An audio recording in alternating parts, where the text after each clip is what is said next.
There's good news this week if you're a fan of gas-powered Alfa Romeos, with their North American CEO telling Automotive News recently at the NADA show that Alfa is scrapping their goal of going EV only in North America by 2027, saying instead that they will use a multi-energy strategy that consists of gas, electric, and plug-in hybrids.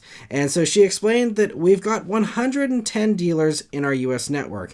It would be very challenging for them to survive with a BEV-only portfolio.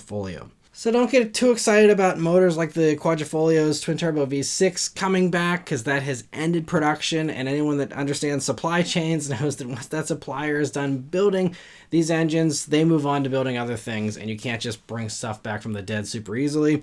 So I wouldn't, hold out any hope for that kind of stuff. But, I think it's possible we could get the Hurricane inline 6 motor.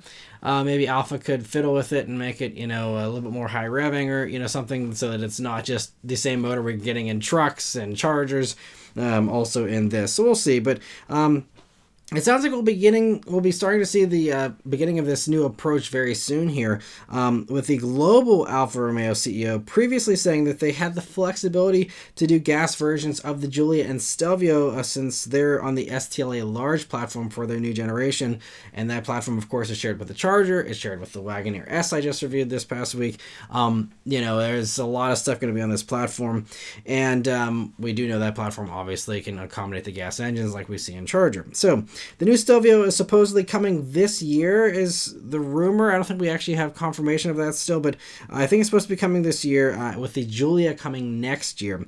And dealers were also asked at the conference whether they would like to see the Junior brought to the United States here, which was previously called the Milano, and then the Italian government got in a whole feud with Alfa. It's not called the Junior. But that little thing's available with both gas, hybrid, and electric powertrains. So would kind of, again, do that multi-energy approach there. And so we'll see, what the dealers say and what Alfa decides to do with that one. But, looking forward to seeing the new Stelvio and Giulia here pretty soon.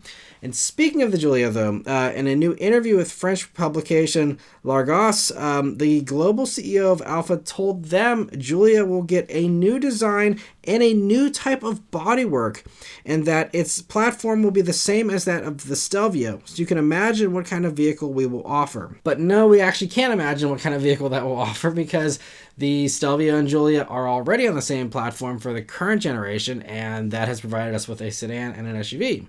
So sharing platforms should mean we still have the possibility, at least, of sedan and SUV. So it doesn't actually clarify things, at least in my opinion, but there's been some suggestion here in his comments that it'll get some SUV-like cues. So I'm really hoping that Giulia doesn't just turn into a Stelvio coupe, essentially, and a coupier kind of a roofline for Stelvio.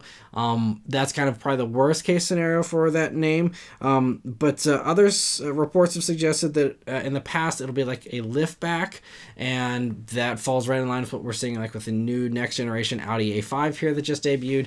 That now has the liftback on all of them. And so I think that makes the most sense. I think we're seeing a lot of these sedans pivot to the liftback just because, one, it's awesome and makes it more practical, and two, it kind of allows some people to kind of be like, okay, yeah, maybe I don't need the SUV. I have the hatchback kind of thing here, and this still actually works. So I think it's a good idea that should have happened a long time ago, and so happy to see if that is the way that it goes. Great.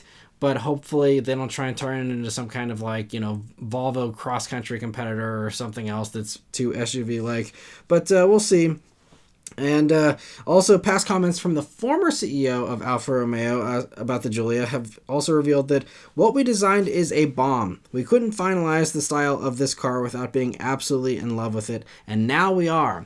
That was one of the last quotes from them. And so sounds very promising. Again, hopefully we see it, either this year or next year. And very interesting to hear that. And good to hear that Alfa, continues with the gas powertrains there for those who, love gas-powered Alfas. Alfa has made some great gas-powered stuff in the past. Hopefully, this multi-energy thing brings us some really exciting gas stuff, some really exciting plug-in hybrids, and some really exciting EVs still from Alfa as well.